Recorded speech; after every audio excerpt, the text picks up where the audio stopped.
Muitas vezes a gente não tem noção do poder que tem o povo. A revolta popular contra os impostos e contra o trabalho forçado acabou mudando para sempre o futuro daquela nação. E esse é justamente o caso de Israel. E essa história da monarquia dividida, ela acontece depois da morte, depois do reinado do rei Salomão. O reinado de Salomão ele foi caracterizado por uma prosperidade sem precedentes. E além disso, ele também fez feitos monumentais, como a construção do Templo de Jerusalém. Então, sob a superfície deslumbrante dessa prosperidade, dessa grandiosidade, existia uma insatisfação que crescia cada vez mais, que se escondia no meio do povo. E essas insatisfações, elas estavam enraizadas ali nos pesados tributos e na exigência do trabalho forçado que era imposto por Salomão, para que isso pudesse financiar o estilo de vida dele e também os projetos grandiosos que ele tinha. Enquanto o rei construía monumentos maravilhosos e expandia o seu reino, o custo disso tudo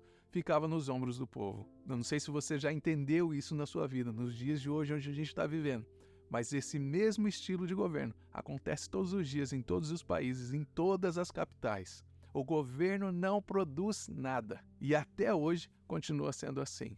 O governo, para conseguir fazer qualquer coisa que eles façam, eles precisam do seu dinheiro, eles precisam do dinheiro do contribuinte. E Salomão acabou forçando seu próprio povo a contribuir um pouquinho mais, o que acabou plantando no coração daquele povo uma semente de descontentamento e acabou desestabilizando aquele reinado. O que deixa bem claro para mim e para você uma primeira lição sobre a importância da liderança, do rei, nesse caso, de equilibrar a prosperidade da nação com a justiça e sensibilidade à necessidade do povo. Essa situação de Israel ela acabou chegando num ponto mais crítico com a ascensão de Roboão, o filho de Salomão, quando ele chegou ao trono. Porque ao invés das coisas acabarem melhorando, elas pioraram de vez. Roboão, quando ele assume o trono, ele começa a enfrentar investidas e demandas do povo para que ele aliviasse os impostos que haviam sido colocados sobre o povo durante o reinado do seu pai Salomão. Só que ele se recusa a atender esse pedido da população e acaba mantendo essa carga fiscal sobre eles.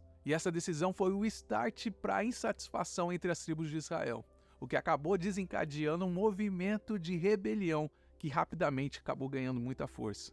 Então, o reino do norte de Israel acabou escolhendo seguir Jeroboão, que era um líder que prometia mudanças que o povo tanto desejava. Já Judá, que era o reino do sul, que foi a parte que ficou no sul, ela permaneceu leal a Roboão, que era o filho de Salomão. E foi exatamente assim que dois novos reinos surgiram, cada um com uma liderança, cada um com um governo diferente. E agora aquele reino que Davi tinha dedicado a sua vida inteira para unir diante da presença de Deus depois da morte de Saul, agora estava completamente dividido. E essa divisão foi muito mais do que uma simples separação territorial, mas ela evidenciou e intensificou conflitos de desigualdade, conflitos econômicos, religiosos que naquela época já marcavam aquela sociedade. E essa ruptura desse reino acabou revelando as profundas divisões e insatisfação do povo que se escondiam ali sobre a superfície, mostrando quanto essas tensões, as tensões internas daquele governo,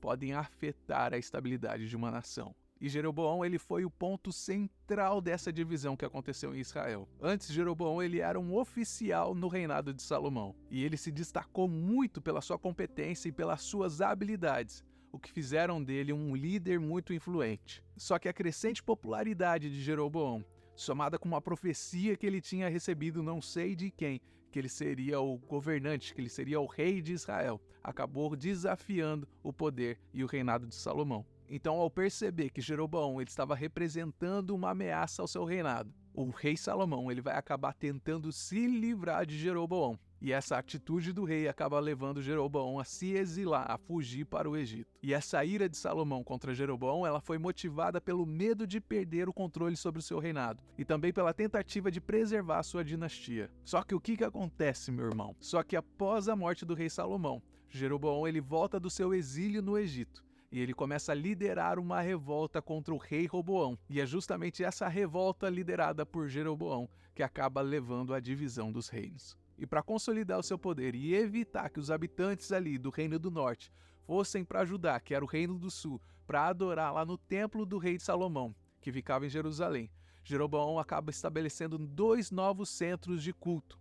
Um ficava em Betel, o outro ficava em Dan, e nesses centros ele acaba introduzindo uma nova forma de culto, uma nova forma de adoração, introduzindo os bezerros de ouro. E essa medida não apenas solidificou a divisão ali política, mas ela também provocou uma separação religiosa e espiritual que foi muito significativa naquela época, criando assim um abismo entre aquilo que tinha sido ordenado por Deus nos preceitos religiosos, no segmento da lei, e aquilo que aquele povo estava fazendo atualmente naquela nação. A divisão do reino, ela acaba reconfigurando o mapa político de Israel, que agora nós temos Israel e nós temos Judá, levando à decadência espiritual marcada pela idolatria. Lembrando que o Reino do Norte ele foi composto por 10 tribos de Israel, e a tribo do sul, que ficou com o filho do rei Salomão, ficou composta apenas por 2 tribos, que eram as tribos de Judá e a tribo de Benjamim. E essa história ela é muito importante, porque ela não apenas nos mostra sobre a importância de uma liderança justa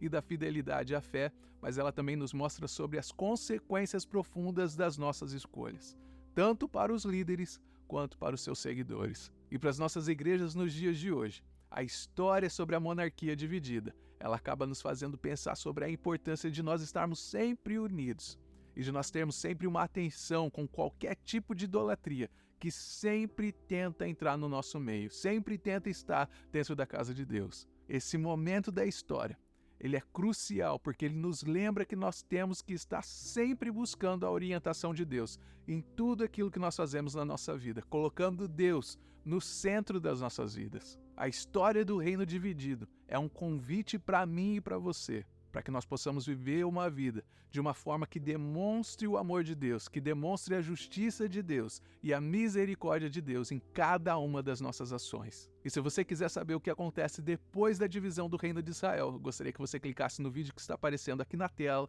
porque lá nós vamos falar sobre a Era dos Reis.